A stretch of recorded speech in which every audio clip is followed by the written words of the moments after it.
Welcome back ka IT.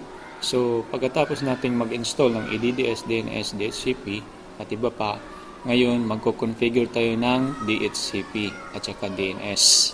So, i-click natin ang DHCP, right-click dyan, tapos i-select natin ang DHCP Manager. Then, sa side arrow, click natin, then click natin side arrow ng IPv4.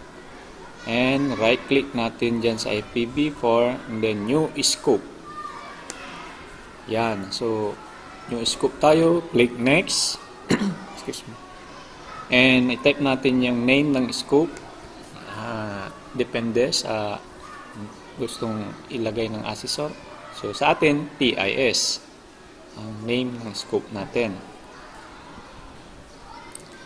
So, pagkalagay ng scope name, click ang next. Tapos, dito, start IP address and end IP address, yan yung range ng IP addresses natin na ilalagay. So, since class A tayo, 100.100.0.50. So, start natin sa 50. At mag-i-end tayo sa 100. So, 0.100. So, automatic, doon sa subnet mask natin, class A din. So, 255.0.0.0. And then, click next. Click natin ang next. Okay, next again. And next again. Tapos, next again. And then, yan. So, router default IP address. So, dyan, ilalagay natin ang IP address ng router natin.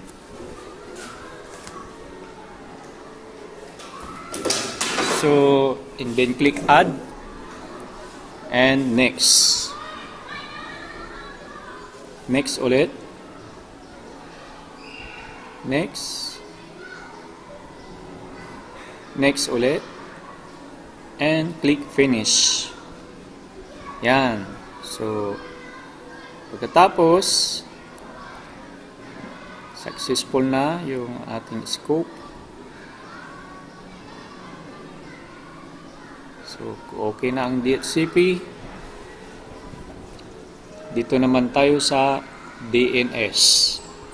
So, sa DNS, click natin, then right-click, properties, then click natin yung DNS Manager.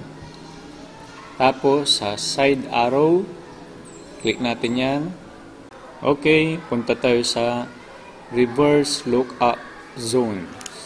So, click natin ang side arrow ng reverse lookup zones.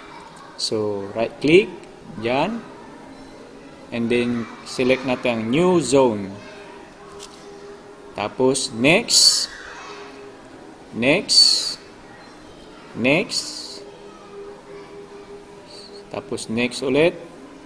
And dito sa network ID, 3 octet first 3. So, 100.100.0. Yan yung IP address ng server natin ang ilalagay. So, yung bandang dulo, mamaya, ilalagay natin. So, next. Click next. Next ulit. And finish. Click finish. Yan. So, pansin natin sa baba ng reverse lookup zone, i-click natin yun, then right-click, tapos i-select ang new PTR.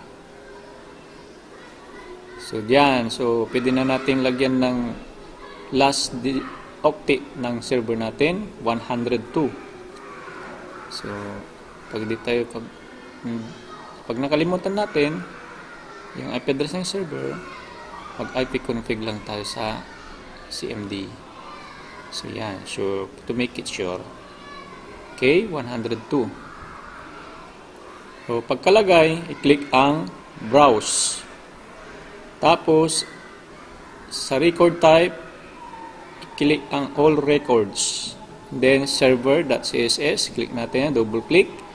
Double-click ulit, forward, and then css.org, double-click.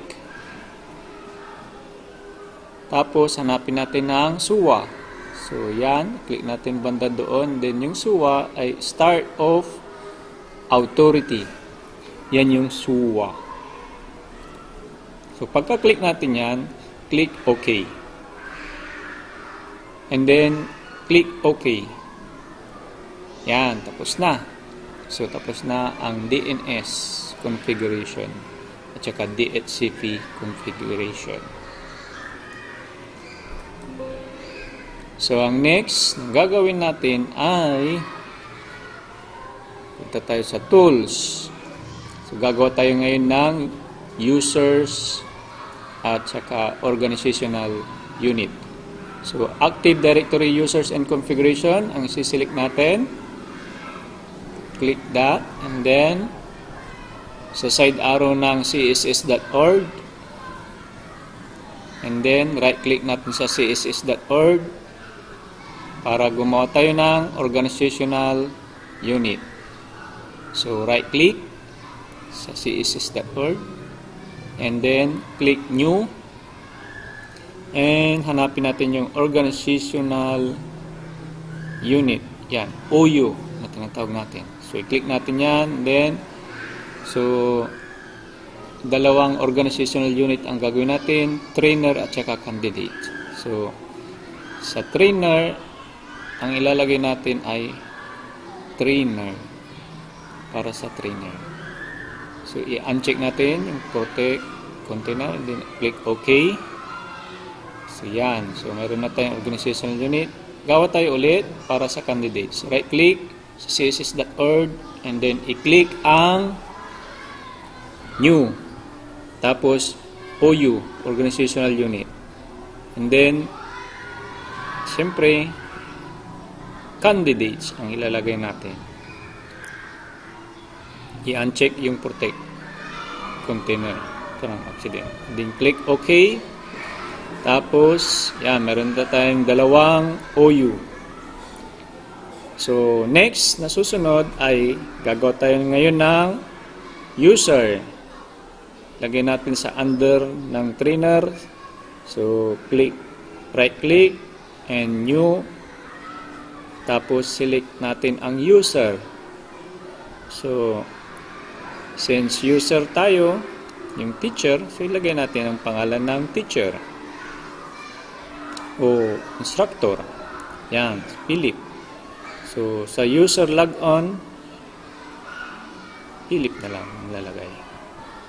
Yan. So, click next.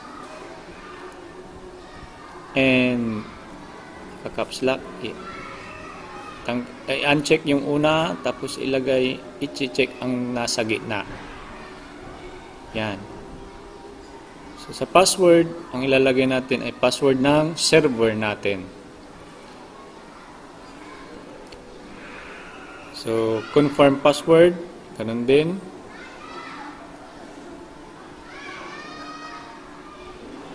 Yan. Pagkatapos, click next. And finish. Yan. So, meron na tayong isang user sa under ng trainer na organizational unit. Next, sa candidates tayo, right click, new, and click user.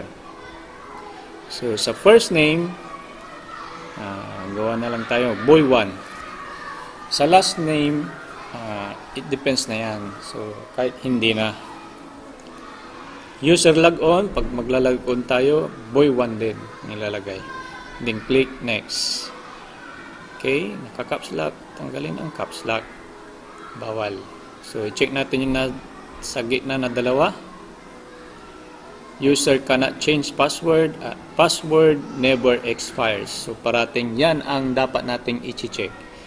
So, password, parehas pa rin. Same password ng server natin. Click next. Finish. Yan, meron na tayong isang user sa under ng candidates. Gawa tayo ulit ng sa pang user. So, same process. Si girl 1 naman. Si girl 1. So, user logon. Girl 1 na rin. and then click next. So yan, i-uncheck natin yan, and then check natin yung dalawang nasa gitna. And then password ng server natin ang ilalagay dyan. So napakadaling gumawa ng organizational unit at user.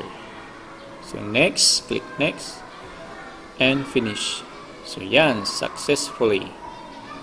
So kapag gusto nating i-edit o lagyan ng information yung mga users natin, pwede nating balikan. So double click lang natin yung boy 1. Yan, so pwede yung dagdagan ng mga informations. Maraming salamat ka-IT, sana may natutunan kayo. Sa susunod na video, i-upload natin ang part 3, folder redirection. Maraming salamat. Pangan ang susunod na kabanata.